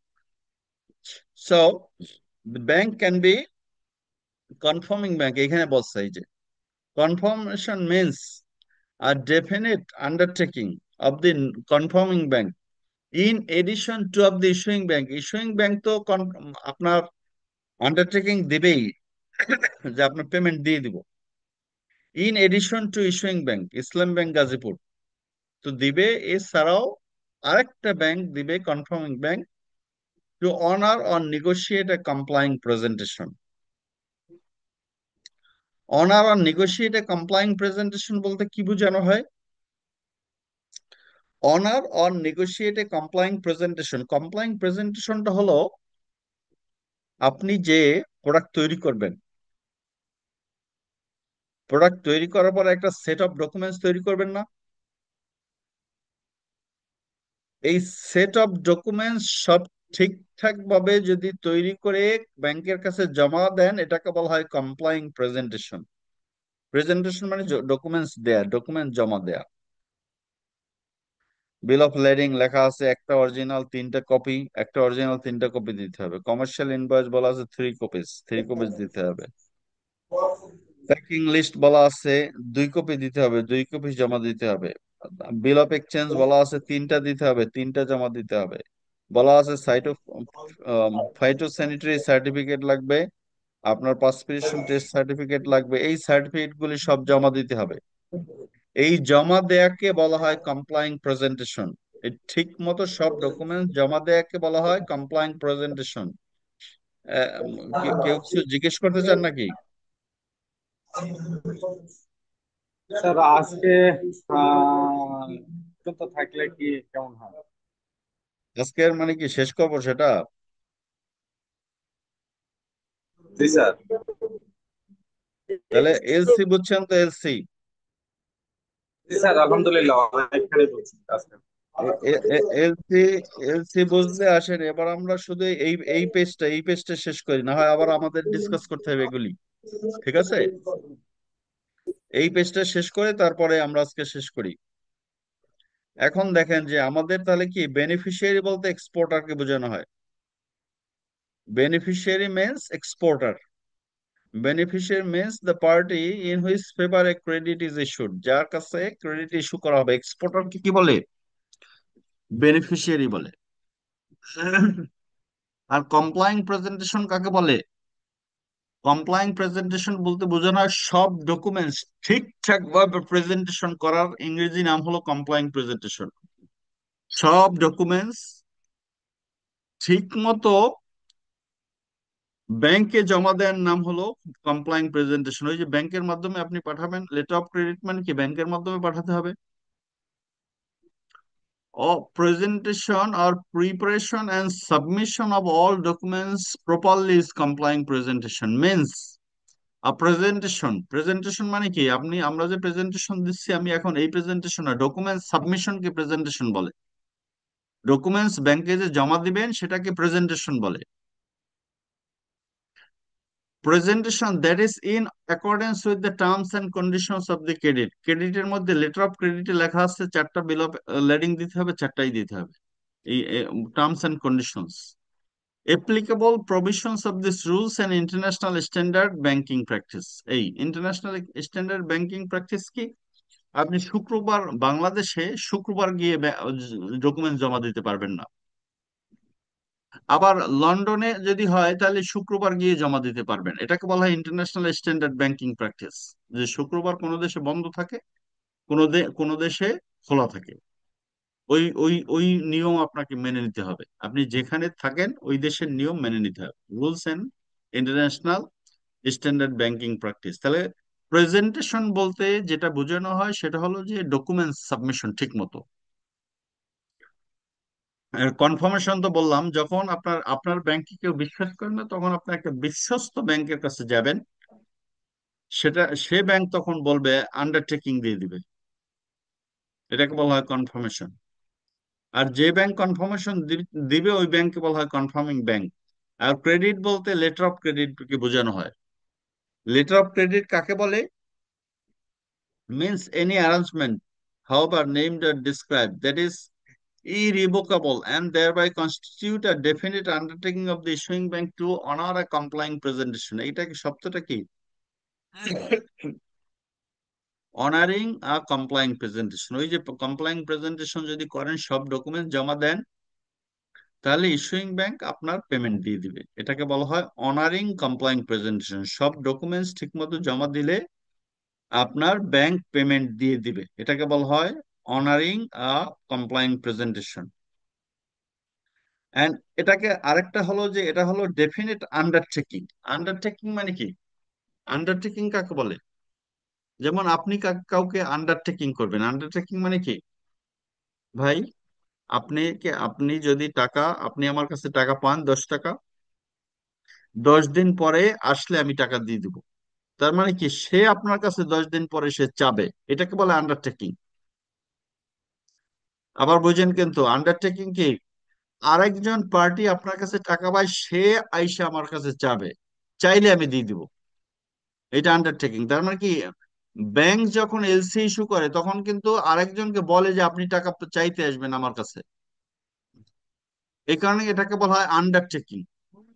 আরেকটাকে বলা হয় এর এর এগেইনস্টে যেটা আছে সেটাকে বলা হয় প্রমিস, প্রমিজরি নোট বলে এটাকে।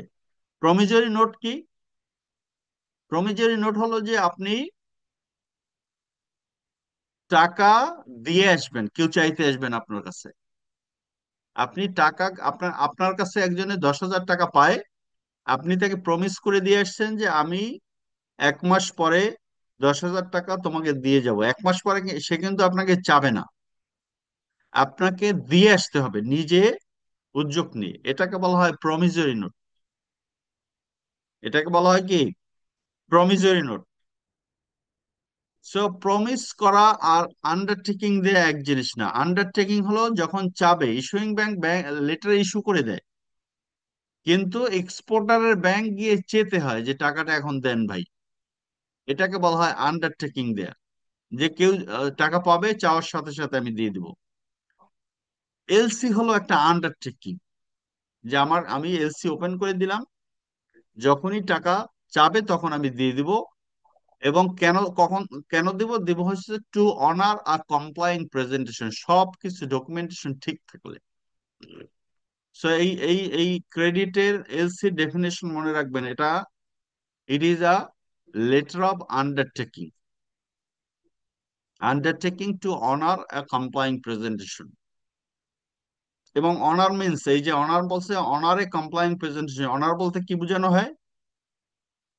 টু পে, ওই যে একটু আগে বলছি না যে সাইট, দুই ধরনের এলসি আছে, একটাকে বলা হয় সাইট এলসি, আরেকটাকে বলা হয় ডেফার্ড এলসি। যদি সাইট এলসি হয় তাহলে পেমেন্ট দিয়ে দিবে by sight, to pay at site if the credit is available by site payment. আর যদি সাইট এলসি না হয়, ডেফার্ড এলসি হয়, তখন হবে কি, two incur a deferred payment, যে ওই যে লেট একসেপ্টেন্স দিয়ে দেয়, 100 দিন পরে পেমেন্ট দিব। To incur a deferred payment undertaking and pay at maturity, ওই যে তখন একটা ম্যাচুরিটির বিষয় আসবে, যে 1 মাস পরে, 30 দিন, 60 ডেজ, 90 ডেজ পরে ম্যাচুরিটি হবে। Maturity if the credit is available by deferred payment. এই যে এটা একটা সাইড পেমেন্ট, সাইড এলসি, আর একটা যে ডেফার্ড পেমেন্ট, ডেফার্ড এলসি। এবং এই অনার বলতে আরো কি বোঝানো হয়? To accept a bill of exchange, আর এটাকে আমরা ডেফার্ড ড্রাফট বলি। আপনারা কমার্শিয়াল ডিভিশনে যারা চাকরি করেন তারা এগুলো আরো বেশি ভালো জানেন, যে এই বিল অফ এক্সচেঞ্জ একটা তৈরি করতে হয়। বিল অফ এক্সচেঞ্জ কেন তৈরি করতে হয়? ওই যে আন্ডারটেকিং করছে, টাকা চাইতে হবে। এই বিল অফ এক্সচেঞ্জ অথবা ড্রাফটের অর্থ হলো আপনি টাকা চাচ্ছেন তার কাছে, এই যে এটার নাম হলো বিল of exchange, drawn by the beneficiary at pay at maturity if the credit is available by acceptance. যদি আপনার সাইট হয় তাহলে কি এই acceptance এর বিষয় থাকবে না, তাহলে বিল অফ এক্সচেঞ্জ সাথে সাথেই পেমেন্ট দিয়ে দিবে বেনিফিশিয়ারি, এই যে ড্রন বাই দ্য বেনিফিশিয়ারি। আপনি টাকা চাবেন, এই যে আন্ডারটেকিং করলেন, আন্ডারটেকিং, আন্ডারটেকিং মানে কি, আপনি আপনার কাছে টাকা পাবে, আপনি দিবেন না, যে পাবে সে যখন চাবে তখন দিবেন। তার মানে কি, ইস্যুইং ব্যাংক টাকা দিবে না, দিবে কখন? যখন এক্সপোর্টারের ব্যাংক গিয়ে চাবে তখন দিবে, এটা। এবং সেই এক্সপোর্টার কিভাবে চাবে? এই বিল অফ এক্সচেঞ্জের মাধ্যমে, ওটার মধ্যে লিখে দেয় যে এলসি ইস্যু করছিলেন এত তারিখে, প্লিজ আমার টাকাটা দিয়ে দেন এখন। আর যদি ডেফার্ট হয়, বলে যে 30 ডেজ পরে টাকা দিবেন, সেটার একটা অ্যাকসেপ্টেন্স দেয়।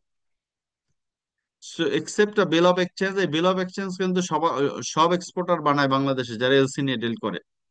কমার্শিয়াল কমার্শিয়ালে কে যেন আপনাদের চাকরি করেন? কমার্শিয়ালে কেউ চাকরি করেন না এখানে? না স্যার, এখানে নাই স্যার। তাহলে কমার্শিয়াল ডিপার্টমেন্ট থেকে এবার যেটা করবেন যে একটা এলসি নেবেন, এই বিল অফ এক্সচেঞ্জ নেবেন, তারপরে যে বিল অফ লেডিং নেবেন, এগুলি সব পড়বেন। এগুলো হচ্ছে মেইন ডকুমেন্টস যেগুলি প্রেজেন্টেশন করতে হবে। Bill of lading, bill of exchange, commercial invoice, packing list, এই ডকুমেন্টস গুলি নিবেন, নিয়ে পড়বেন। ওর মধ্যে কোনো কিছু না বুঝলে আমার কাছে জিজ্ঞেস করবেন নেক্সট ডেতে। যেমন কেন বিল অফ এক্সচেঞ্জ দরকার হয়?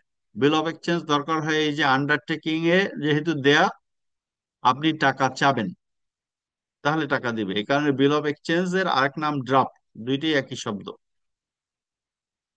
তারপরে যে কমার্শিয়াল ইনভয়েস কেন দরকার হয়? কমার্শিয়াল ইনভয়েস দরকার হয় যে আপনার কাস্টমস ক্লিয়ারেন্সের জন্য কত টাকা ট্যাক্স দিবেন, ভ্যাট দিবেন, সেটা যদি না লেখা থাকে তাহলে কি হবে? ওই কমার্শিয়াল ইনভয়েস দেখে তারা আপনার ভ্যাট ট্যাক্স নির্ধারণ করে। তারপর হলো যে বিল অফ লেডিং কেন লাগবে? বিল অফ লেডিং হলো যে ওনারশিপ ডকুমেন্ট, যে দেখাতে পারবে তাকে এই প্রোডাক্ট দিবে শিপিং অথরিটি। কাজে শিপ থেকে গুড রিলিজ করতে হলে আপনার বিল অফ লেডিং লাগবে, এছাড়া কি শিপ থেকে রিলিজ করতে পারবেন না। প্যাকিং লিস্ট কেন লাগে? কন্টেইনারের প্রোডাক্ট ঢুকাতে হলে কত প্যাকেট ঢুকলো, কত প্যাকেট এর চার্জ হবে, ওই প্যাকিং লিস্ট অনুযায়ী হবে। কারণ কি কন্টেইনার চার্জিং করে কিভাবে? যে কত ফুল কন্টেইনার নিলেন না হাফ কন্টেইনার নিলেন ইত্যাদি ইত্যাদি ক্যালকুলেশন আছে, সেই ক্যালকুলেশনে প্যাকিং হিসাব করতে হয়, এবং প্যাকেটের সাইজ আছে, সেই সাইজ অনুযায়ী প্যাকিং লিস্ট লাগবে সেখানে। কাজে অল ডকুমেন্টস আর ইম্পর্টেন্ট। ওই ডকুমেন্টস না থাকলে আপনি কি করতে পারবেন না? আপনি প্রোডাক্ট শিপ করতে পারবেন না, অথবা প্রোডাক্ট টাকা চেতে পারবেন না, অথবা আপনার শিপ থেকে প্রোডাক্ট রিলিজ করতে পারবে না। All documents are important. একটা সেট অফ ডকুমেন্টস নিয়ে আসবেন, ওই ডকুমেন্টস ব্যাংকে জমা দেন, নামই হলো কমপ্লাইং প্রেজেন্টেশন। ঠিক আছে, আজকে এই পর্যন্তই থাক। মেবি নেক্সট ডে আমরা আবার কথা বলবো। ঠিক আছে নাকি? জি স্যার। আর কিছু বলবেন? স্যার, হ্যাঁ, হ্যাঁ, স্যার, বলেন। প্রশ্ন থাকলে বলেন আপনাদের। আর আপনাদের স্যার, ইন্টারভিউটা আগামী সপ্তাহে হবে। ওই ওই যে প্রশ্নের উত্তর দিয়েছেন স্যার, সেই আমি প্রশ্নের তো উপরই হবে। একটু কথা বলতে চাচ্ছিলাম। স্যার, বলেন। ইন্টারভিউ অনেকেই বলতেছে যে অনেকদিন হয়ে গেছে পরীক্ষা। তো হ্যাঁ, এখন ইন্টারভিউটা স্যার, যে খাতা আছে ওর উপর যদি বেসিস করে দেওয়া যায়। খাতার উপরেই দিবেন। এখন যদি ভুল দেন সেটা হবে না, এখানে আবার শিখেছেন। স্যার এখন অনেক দিন হয়ে গেছে তো, এই জন্য অনেকে আমারে নক করতেছে যে স্যারকে একটু বোঝায় বলেন যে স্যার আমাদের পারফরমেন্স অনুযায়ী মার্ক দিক, বাট ইন্টারভিউটা আর আমরা ফাইনাল